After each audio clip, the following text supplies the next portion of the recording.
Guys, kaditik mo ang mga langgam ba or gitawag nato nga utitod sa Binisaya, mga hardworking o tanawa.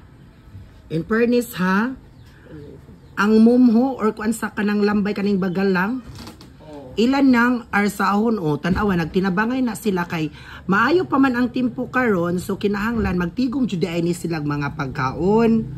Unya para inig-uwan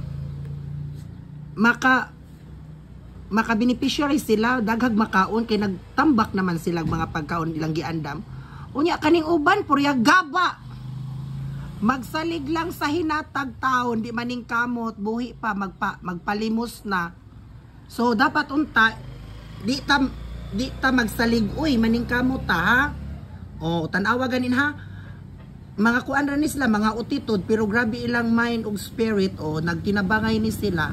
So ingana pod unta mo guys, dili tanan pero mostly mga tapulan. Char. Bye.